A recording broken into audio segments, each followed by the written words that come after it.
It's officially February 12th. Here's your evening news rundown. This is going to be about 4 or 5 minutes. We have a lot of news to cover. Before I get into it, to all those who have become paid subscribers to support my work in this journey to full-time journalism, thank you so much from the bottom of my heart. If you want to support my work, the easiest way to do so is by clicking the button below and becoming a paid subscriber today. So with that, let's just jump right into it. NASA is now saying that we now have a 2% chance approximately of an asteroid hitting Earth by 2032. This 2% chance is double from the 1% chance that NASA gave this asteroid back in December of 2024. In a new statement, NASA says, quote, while still an extraordinary low possibility, asteroids 2024 YR4's impact probability has increased to about a 2.3% chance on December 22nd, 2032.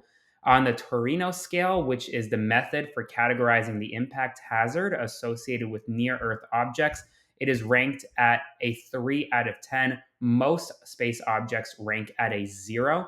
It is uncommon for it to be such a great percentage of an asteroid possibly colliding with our planet. This is not until 2032, so this is not an immediate threat. However, this asteroid is the size of the Statue of Liberty and has been dubbed a city killer, in that although it won't impact the entire planet, it could take out large swaths of an area. So it's something to monitor. In addition, Donald Trump's administration has now admitted for the first time that it is no longer essentially just deporting the worst of the worst and violent criminals to Guantanamo Bay. No, instead, the administration is also deporting low risk, non-violent offenders to Guantanamo Bay. And this evening, the ACLU filed a major lawsuit against the Trump administration, arguing that essentially Guantanamo Bay has become a black hole for these undocumented migrants who are sent over there by the Trump administration, and families and friends of these migrants don't know where they are, haven't heard from them, and the ACLU is now demanding access, emergency access to these Guantanamo Bay inmates.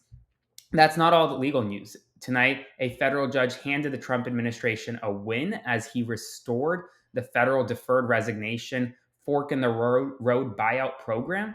He said this federal judge in Massachusetts ruled that the union suing the Trump administration did not have Article 3 standing to sue. Essentially, they did not suffer a cognizable injury. In addition, the Department of Justice has sued the state of New York, along with Letitia James, Kathy Hochul, and the head of the DMV, for trying to subvert the Trump administration's efforts to deport and conduct mass deportations in the state. Tulsi Gabbard has been confirmed as the next director of national intelligence, with every Republican senator except Mitch McConnell voting for her. We have another plane crash in America, this time in San Diego, where a fighter jet crashed into the San Diego harbor. The two pilots of the fighter jet thankfully ejected and were safe and in stable condition, although this is now another plane crash involving the military in the United States, another one during the Trump administration's term. In addition, a 71-year-old woman is now the first person known to die as a result of Donald Trump's decision to cut USAID funding. The 71-year-old woman from Myanmar was living in a displacement camp in Thailand, where she relied on oxygen from a local health clinic that was funded by USAID funds. Well, that health clinic had to shut down as a result of Elon Musk and Trump's decision to freeze USAID funding. And just 4 days after she was discharged from this health clinic, she unfortunately passed away. Moreover, Ukraine news. Pete Hegseth, the Secretary of Defense, has now confirmed that NATO will not be entering, or NATO membership is not in Ukraine's future. In addition, he says that Ukraine's security is a priority for Europe, not for the United States, and expecting Ukraine to get pre-2014 borders back is, quote, unrealistic. The U.S. military, it will no longer recruit at a prestigious Black Engineering Award event following Donald Trump's decision to essentially strike DEI from the federal government.